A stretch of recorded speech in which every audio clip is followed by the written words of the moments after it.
Iran శాంతి ఒప్పందంలో మరో చిక్కుముడి పడింది. ఇరాన్ అణు కేంద్రాలపై ఇరు దేశాలు భిన్న ప్రకటనలు చేస్తున్నాయి.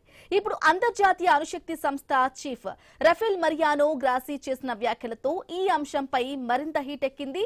ఇరాన్లో అణు కేంద్రాలు తనిఖీ చేస్తామన్న ఐఏఈఏ చీఫ్ వ్యాఖ్యలకు ఇరాన్ కౌంటర్ ఇచ్చింది. ఇక గ్రాసీ వ్యాఖ్యలను తోసిపుచ్చింది. శాంతి ఒప్పందం విషయంలో అమెరికా చర్యలను పరిశీలించిన తరువాతే అణు తనిఖీల విషయంలో నిర్ణయానికి వస్తామని ఇరాన్ స్పష్టం చేసింది. ఒప్పందానికి ఇరాన్ కట్టుబడి ఉందో లేదో ధృవీకరించేందుకు అణు కేంద్రాల తనిఖీ చేపడతామని అమెరికా ఉపాధ్యక్షుడు జేడీ వాన్స్ ప్రకటించారు. మరి శాంతి ఒప్పందం కార్యరూపం దాల్చడానికి అణు కేంద్రాల అంశం అడ్డంగా మారిందా? ఈ విషయంలో అమెరికా, ఇరాన్ ఒకే నిర్ణయానికి వస్తాయా?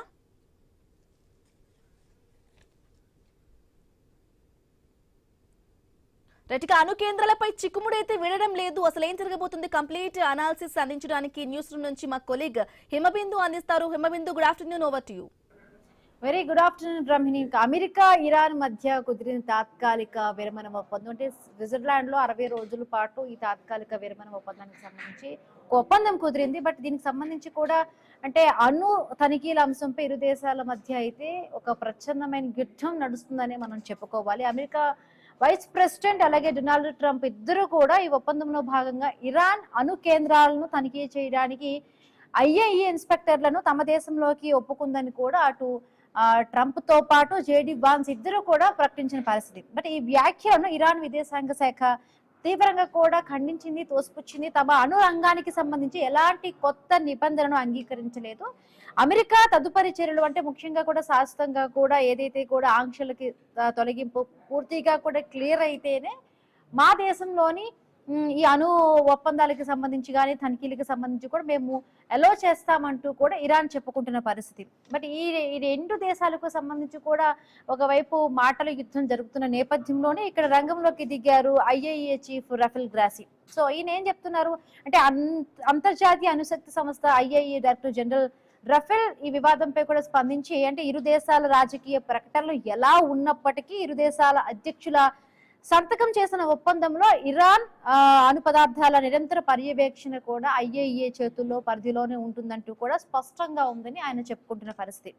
బట్ తనిఖీలు ఎప్పుడు ఎలా జరగాలనేది కూడా తమ విధానాలపై ఉంటుందంటూ కూడా గట్టిగా కూడా ఆయన చెప్పిన పరిస్థితి, గ్రాసీ చెప్పిన పరిస్థితి. అంటే అంటే గతంలో కూడా ఎందుకు ఇరాన్ ఇంత పట్టుపడుతుంది అంటే గత ఏడాది ఇరాన్లో అణు కేంద్రాలపై కూడా దాడులు జరిగినప్పుడు ఇరాన్ ప్రభుత్వం ఈ కఠినమైన నిర్ణయాలను తీసుకుందని మనం చెప్పుకోవాలి. అంటే ఐఏ ఇన్స్పెక్టర్లకు అనుమతిని రద్దు చేస్తూ కూడా అప్పటి నుంచి కూడా వాళ్ళకి సహకారాన్ని అయితే మాత్రం ఇరాన్ దేశం అయితే నిలిపివేసింది. ఇంకా ప్రస్తుతం 60 రోజుల ఈ తాత్కాలిక ఒప్పందంలో భాగంగా కూడా ఇరాన్ ఎగుమతులపై అమెరికా తాత్కాలికంగా కూడా ఆంక్షలు ఎత్తివేసినప్పటికీ ఇప్పుడు అణు కేంద్రాలకి సంబంధించి కూడా పూర్తి స్థాయిగా ఇరాన్ ఇంకా ఒప్పుకోకపోవడం, గ్రీన్ సిగ్నల్ అయితే ఇవ్వలేదు. బట్ తుది ఒప్పందం ప్రక్రియ ఆంక్షల సడలింపు అంతా కూడా అయితేనే కానీ ఈ అణు కేంద్రాల తనిఖీకి ఒప్పుకుంటామంటూ కూడా ఇరాన్ చెబుతోంది. ఇరాన్ చాలా వరకు పట్టుబడుతుంది. మరి నేపథ్యంలో కూడా ఏం జరుగుతోంది? మళ్ళీ ఏమైనా యుద్ధానికి దారితీస్తోంది? ఎందుకంటే ఇరు దేశాలు కూడా దీనికి సంబంధించి కూడా రాజీ పడి ముందుకు రావాలి. మొత్తంగా కూడా ఇక్కడ పాకిస్తాను అదేవిధంగా ఖతర్ దేశాలు కూడా రెండు దేశాలకి సంబంధించి కూడా మధ్యవర్తిత్వం చేసి ఒక 60 రోజుల పాటు కూడా తాత్కాలిక విరమణ ఒప్పందం తీసుకొచ్చారు. ఈ ఒప్పందంలోనే కూడా ఈ అణు కేంద్రాల తనిఖీకి సంబంధించి కూడా ఉందని అటు అమెరికా చెబుతున్న పరిస్థితి. బట్ ఇరాన్ మాత్రం లేదు మేము దానికి అసలు ఒప్పుకునే ప్రసక్తే లేదు, మేము ఆ ఒప్పందంలో చెప్పలేదు అని అంటోంది.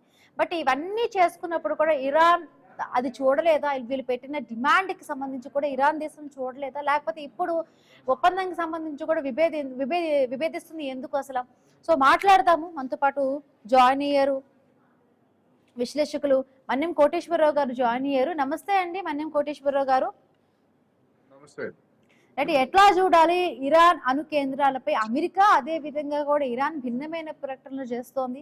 సో ఏమై కారణాలు అయి ఉండొచ్చు? ఎందుకంటే మనం అనుకున్నాము ఒక్కసారిగా కూడా 60 రోజుల తాత్కాలిక విరమణ ఒప్పందంలో కూడా రెండు దేశాలు కూడా రాజీ పడి ముందుకు వచ్చినప్పుడు అమ్మయ్య ప్రపంచం అంతా కూడా ఊపిరి పీల్చుకొని ఇంకే ప్రాబ్లమ్స్ ఉండవు, మెల్లమెల్లగా కూడా అంతా సార్ట్ అవుట్ అయిపోతుంది అన్న టైంలో మళ్ళీ కొత్తగా ఎప్పుడో సడన్ గా కొత్త ట్విస్ట్ వచ్చింది. ఇరాన్ ఏమో మా దేశంలోకి ఐఏఈ అధికారులకు తనిఖీలకు సంబంధించి కూడా ఎటువంటి అలోవింగ్ లేదు, మేము మాత్రం పట్టుబట్టి తీసి తీరుతామంటూ కూడా ఐఏఈ అధికారి గ్రాసెల్ చెప్తున్న పరిస్థితి. బట్ అమెరికా మాత్రం చెప్తోంది ముందు నుంచి కూడా మేము ఆ తనిఖీల్లో కూడా ఒప్పందం ఉందని. బట్ ఎవరు ఇక్కడ నిజం చెప్తున్నట్టు, ఎవరు అంటే ఆ ఒప్పందానికి సంబంధించి కూడా బ్రేక్ చేస్తున్నట్టు, ఎవరి మాటలను నమ్మాలి మనం ఇక్కడ?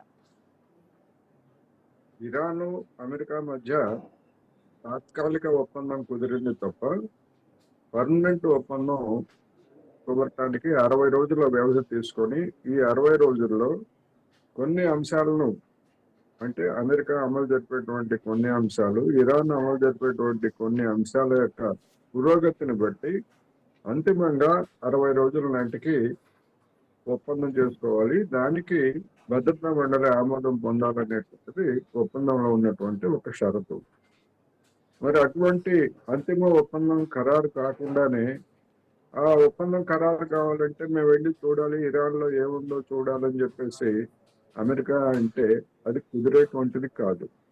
అమెరికా తరఫున అంతర్జాతీయ అణు సంస్థ వాళ్ళు కూడా అటువంటి ఇన్స్పెక్షన్ మేము చేస్తామంటే ఇరాన్ అంగీకరించేటువంటి సమస్య లేదు. గతంలో కూడా అది స్పష్టంగా చెప్పింది. ఇప్పుడు ఆ సంస్థ అధ్యక్షుడే ఇప్పుడు ఏమంటున్నాడు, మేము తనిఖీ చేస్తాం కానీ ఎప్పుడు చేస్తాం అనేది అంత ముఖ్యం కాదు అని చెప్పేసి మళ్ళా టోన్ డౌన్ చేశాడు తాజాగా. అందువలన ఇదంతా కూడా ఏంటంటే పరస్పర అపనమ్మకం, రెండు దేశాల్లో ఉన్నటువంటి పరస్పర అపనమ్మకానికి ఇది ఒక చిహ్నంగా మనం పరిగణించవచ్చు. అమెరికాని నమ్మి ఈ అణు శక్తి సంస్థకు చెందినటువంటి ఇన్స్పెక్టర్లను కనుక ఇరాన్ అంగీకరించేట్లయితే ఇరాన్ లో ఉన్నటువంటి అణు రహస్యాలన్నీ కూడా అమెరికాకి వెంటనే చేరిపోయే అవకాశం ఉంది. గతంలో కూడా ఈ అంతర్జాతీయ అణు తనిఖీ సంస్థ మీద కొన్ని ఆరోపణలు ఉన్నాయి. ఆ బృందంలో కనీసం ఒక్కరైనా అమెరికా ఏజెంట్లు ఉంటారు అనేటువంటిది సాధారణమైనటువంటి అభిప్రాయం. అందువలన ఇప్పుడు ఇరాన్ తన అణు యురేనియం శుద్ధి విషయం కావచ్చు, అణు కేంద్రాల విషయం కావచ్చు, అత్యంత జాగ్రత్తలు తీసుకున్నటువంటి తెలిసిందే మనకి. అందుకనే డొనాల్డ్ ట్రంప్ ఎన్ని కబుర్లు చెప్పినప్పటికీ ఆ కేంద్రాలు ఎక్కడున్నాయో వాళ్ళకి తెలియదు, వాటిని ఏం చేసింది కూడా తెలియనటువంటి పరిస్థితి మనం చూసాం. Right, thank you so much అండి. మన్నే వెంకటేశ్వరరావు గారు, కోటేశ్వరరావు గారు డ్రైవ్ లోకి వచ్చి